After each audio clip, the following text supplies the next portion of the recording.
Hello everyone, मेरा नाम राहुल है और मैं राहुल कोचिंग एकेडमी का फाउंडर और चीफ मेंटोर हूँ। आज मैं आप लोगों से इस वीडियो के दौरान कुछ ऐसी टेक्निक्स के बारे में बात करूँगा जिनसे हर स्टूडेंट को बहुत फ़ायदा होगा। ये वो सारी टेक्निक्स है जो मैंने खुद अपने टाइम में यूज़ की और मुझे सिग्निफिकेंट फ़ायदा हुआ है।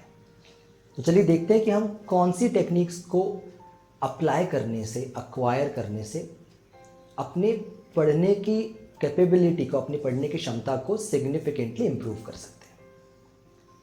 तो जब हम स्कूल या कॉलेज की बात करते हैं, किसी भी स्टूडेंट के लिए है, तो अगर हम स्कूल या कॉलेज की बात करें तो इंटरेस्टिंग चीज़ जो मुझे स्कूल या कॉलेज के बारे में लगती है वो ये है कि सब चाहते हैं कि आप बहुत अच्छे से पढ़ाई करें, सब चाहते हैं कि आप बहुत अच्छे से मार्क्स स्कोर करें, बहुत आगे बढ़े। मतलब कोई ये नहीं चाहता कि आपका बुरा हो, सब यही चाहेंगे कि आपका बहुत अच्छा होगा। बट प्रॉब्लम यह है कि कोई ये नहीं बता रहा है कि अच्छे से पढ़ने का मतलब क्या होता है। ये अज्यूम कर लिया जाता है कि बच्चा खुद समझ लेगा कि अच्छे से कैसे पढ़ते हैं। आई मीन नो वंडर इतने सारे बच्चे स्ट्रगल करते हैं पढ़ाई में। हर बच्चा मेहनत करता है, रिवीजन करता है, बट एग्जाम आते आते सब भूल जाता है। ऐसा क्यों होता है? तो ऐसा इसलिए होता है कि जो मोस्ट पॉपुलर टेक्निक्स जो बच्चे एग्जाम टाइम में यूज़ करते हैं, जैसे री रीडिंग, बार बार पढ़ना, समराइजिंग, समराइज करके करना, हाईलाइट करके करना, ये सारी टेक्निक सबसे कम इफेक्टिव होती हैं।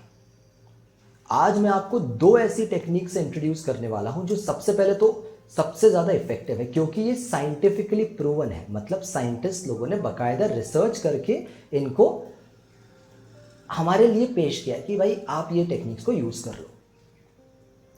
सेकेंडली, इससे आपको इंफॉर्मेशन को लंबे समय तक याद रखने में बहुत हेल्प होगी। एंड थर्डली, इससे आपके मार्क्स सिग्निफिकेंटली इंप्रूव होंगे। तो जो पहली टेक्निक मैं आपको बता रहा हूं वो है एक्टिव रिकॉल। एक्टिव रिकॉल, इसी को हम एक्टिव रिट्रीवल प्रैक्टिस टेस्टिंग भी बोलते हैं। एक्टिव रिट्रीवल प्रैक्टिस टेस्टिंग भी बोलते हैं। इसको समझने के लिए एक एग्जाम्पल ले लेते हैं कि सपोज अगर मैं आपको बोलूं कि 50 रुपए के नोट को बिना देखे ड्रॉ करना है, तो क्या आप कर पाओगे? शायद नहीं। इसका मतलब ये हुआ कि सिर्फ री रीडिंग से या सिर्फ रिपीट करने से चीजें याद नहीं होती हैं। मेजॉरिटी बच्चे क्या गलती करते हैं? मेजॉरिटी बच्चे ये गलती करते हैं कि जैसे आप क्लासरूम में हो, वहां कुछ इंफॉर्मेशन सुनी, आप घर आए, बुक रीड की, करते गए करते गए करते गए जब तक कि आपको वो याद नहीं हो गया। इसे हम पैसिव लर्निंग बोलते हैं। पैसिव लर्निंग बोलते हैं मतलब आप नॉलेज तो अक्वायर कर रहे हो पर बिना किसी एफर्ट के। This is the biggest mistake. सबसे बड़ी मिस्टेक यही होती है। तो भाई एक्टिव रिकॉल में क्या होता है? एक्टिव रिकॉल में आप इंफॉर्मेशन को रीड करने के बाद अपनी अंडरस्टैंडिंग को टेस्ट करते हो। मतलब आप उस इंफॉर्मेशन को अपनी मेमोरी से रिकॉल करते हो। आइडियली आप ये देखते हो कि अगर आपने एक पैराग्राफ पढ़ा या कोई एक टॉपिक पढ़ा तो इससे मुझे क्या सीखने को मिला। ये टेक्निक इस फैक्ट पे बेस्ड है कि कोई भी चीज याद करनी हो तो आपको अपने ब्रेन को स्टिम्युलेट करना पड़ता है। तो जब आप खुद से कोई क्वेश्चन पूछोगे तो आपका ब्रेन उसे आंसर करने के लिए एफर्ट लगाएगा और इससे वो स्टिम्युलेट हो जाएगा। जितना ज़्यादा ब्रेन पावर आप उसको याद करने में लगाओगे उतना ही ज़्यादा वो इंफॉर्मेशन को आपको अपने ब्रेन में एनकोड करने में हेल्प करेगा। जैसे जब आपको मसल्स बनाना है तो आप चाहोगे कि क्या आप हैवी वेट्स लिफ्ट करो, तभी तो आपके मसल्स बन पाएंगे। उसी तरीके से जितना ज़्यादा एफर्ट आप लगाओगे इंफॉर्मेशन को याद करने में, उतने ही अच्छे से वो आपके ब्रेन में सेव होगी। अब ये एक्टिव रिकॉल तो समझ में आ गया क्या होता है, बट ये एक्टिव रिकॉल करते कैसे हैं? तो आपको सपोज कोई भी टॉपिक पढ़ा, तो आप कोई भी टॉपिक पढ़ो और फिर बुक को बंद कर दो। फिर उस टॉपिक को खुद या किसी और को अपने वर्ड्स में एक्सप्लेन करने की कोशिश करो। फिर बुक से कंफर्म करो कि क्या आपकी अंडरस्टैंडिंग, जो आपको लगता है कि आपको समझ में आया है, क्या वो अंडरस्टैंडिंग सही है या नहीं। अगर नहीं है तो फिर वो क्या मिस हो गया है उसकी दोबारा इस प्रोसेस को रिपीट करके प्रैक्टिस करो। अगर इंफॉर्मेशन बहुत कॉम्प्लिकेटेड है, आपको लग रहा है बहुत टीडियस इंफॉर्मेशन है, तो आप माइंड मैप बना लो या फ्लो चार्ट बनाने की कोशिश करो। माइंड मैप या फ्लो चार्ट, अब जिससे वो जो एक इन्फॉर्मेशन है ना, वो एक पिक्चर फॉर्मेट में आप उसको याद रख पाओगे। माइंड मैप या फ्लो चार्ट क्या होते हैं, पिक्चर फॉर्मेट में होते हैं, तो आप उसको पिक्चर फॉर्मेट में उस कॉम्प्लिकेटेड इन्फॉर्मेशन को याद रख पाओगे। तो जब आप माइंड मैप बनाते हो तो होता क्या है, एक कोई पजल की तरह बन जाता है जो बहुत सारे पॉइंट्स को एक दूसरे से इंटरलिंक करता है। तो अगर कुछ भी मिस आउट होगा, अगर कुछ भी मिस आउट करोगे आप उस इंफॉर्मेशन में से, तो उन इंटरकनेक्टेड लिंक्स के कारण आप उसको रिकॉल कर पाओगे। एक और तरीका है जिससे आप एक्टिव रिकॉल को स्ट्रांग बना सकते हो, और वो है प्रीवियस ईयर्स पेपर्स और मॉक टेस्ट को सॉल्व करना। यू विल बी सरप्राइज्ड कि कितने अच्छे तरीके से इससे आपकी मेमोरी की एक्सरसाइज हो जाएगी। अब जब आप कुछ दिन बाद आप उस टॉपिक को रिवाइज करोगे तो आपको लगेगा कि यार मुझे तो कुछ याद ही नहीं, और आपको लगेगा कि यार मुझे वापस बुक को रीड करना चाहिए। बट प्रॉब्लम यह है कि दिस इज द मिस्टेक जो 99% बच्चे करते हैं। सही तरीका क्या है? सही तरीका यह है कि आप बस उस टॉपिक को देखो और उसको रिकॉल करने की कोशिश करो, खुद से क्वेश्चन करो और फिर मटेरियल को रेफर करो कि आपने एग्जैक्टली क्या मिस कर दिया। हर बार इस तरीके से रिवाइज करने से वो इंफॉर्मेशन आपकी शॉर्ट टर्म मेमोरी से लॉन्ग टर्म मेमोरी में ट्रांसफर हो जाएगी। दूसरी टेक्निक जो आप एक्टिव रिकॉल के साथ कंबाइन कर सकते हो वो है spaced repetition technique. Spaced repetition technique. Majority students ये प्रॉब्लम फेस करते हैं कि जब भी वो किसी चैप्टर को या बुक को कुछ हफ्तों बाद रिवाइज करते हैं तो उन्हें मोस्ट ऑफ द डेटा याद नहीं होता, और फिर उन्हें लगता है कि यार पहले से याद करने का फ़ायदा क्या, क्योंकि एग्जाम टाइम तक जाते जाते तो सब भूल जाएंगे हम लोग, कुछ याद ही नहीं रहेगा। तो डू यू नो ऐसा क्यों होता है? ये बहुत एक साइंटिफिक टर्म के कारण होता है, एक साइंटिफिक कॉन्सेप्ट के कारण होता है। It is because of the forgetting curve. तो हम लोग क्यों याद नहीं रख पाते हैं? It is because of the forgetting curve. अब आप बोलोगे कि यार ये फॉरगेटिंग कर्व क्या है?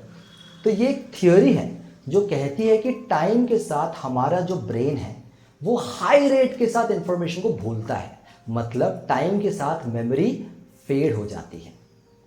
अकॉर्डिंग टू द स्टडी, जब भी आप कुछ याद करते हो तो उसे याद करने के 1 घंटे बाद, जैसे अगर मैंने अभी कुछ याद किया तो इसको याद करने के 1 घंटे बाद आपको सिर्फ 44% इंफॉर्मेशन याद रहती है। उसके 1 दिन बाद 33% ही इंफॉर्मेशन याद रहती है।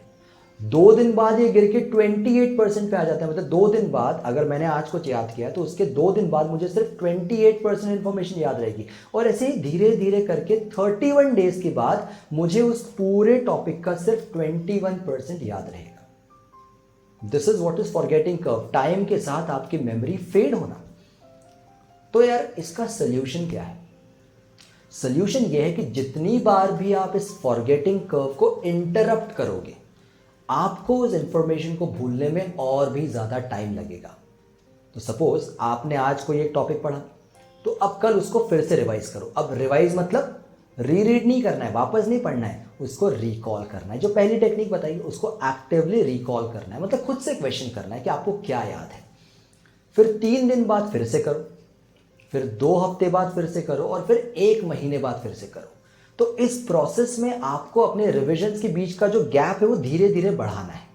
इसलिए इसको स्पेस्ड रिपीटेशन टेक्निक बोलते हैं।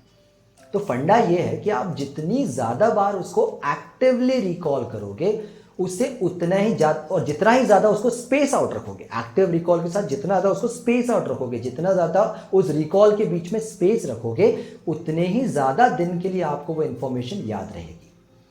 स्पेस रिपीटेशन का पर्पस क्या है? इसका पर्पस ये है कि आप गैप्स की वजह से उस इंफॉर्मेशन को भूल जाएं, जिससे उस डेटा को, उस इंफॉर्मेशन को रिकॉल करने के लिए आपको ज़्यादा से ज़्यादा ब्रेन पावर यूज़ करना पड़े, और इस एक्सरसाइज से वो इंफॉर्मेशन आपके दिमाग में अच्छे से कंसोलिडेट हो जाए। तो अगर आप किसी भी कॉम्पिटिटिव एग्जाम जैसे यूपीएससी, मेडिकल, इंजीनियरिंग, सीए या इवन स्कूल या बोर्ड एग्जाम्स किसी भी में भी अपेयर होने वाले हो, तो ये टेक्निक्स आपको इंफॉर्मेशन को लॉन्ग टर्म तक याद रखने में बहुत ज़्यादा हेल्प करेंगी। कौन कौन सी? Active recall and spaced repetition techniques. आप कमेंट करके मुझे ज़रूर बताना कि आप री रीडिंग या हाईलाइटिंग या समराइजिंग या एक्टिव रिकॉल या स्पेस्ड रिपीटेशन, इनमें से कौन सी टेक्निक्स को सबसे ज़्यादा यूज़ करते हैं। अगर आपको ये वीडियो पसंद आया हो तो लाइक और शेयर प्लीज़ कर देना, और अगर आपने हमारा चैनल अभी तक सब्सक्राइब नहीं किया है तो सब्सक्राइब जरूर कर देना। सो गाइज, आज की वीडियो में बताई हुई टेक्निक्स को ज़रूर अप्लाई करें और देखें कि क्या आपको कितना ज़्यादा इसको हेल्प होता है, कितना ज़्यादा आपको मदद होती है, और मुझे कमेंट करके ज़रूर बताना कि आपको कितना ज़्यादा मदद हुई इससे। तो गाइज आज की वीडियो में इतना ही।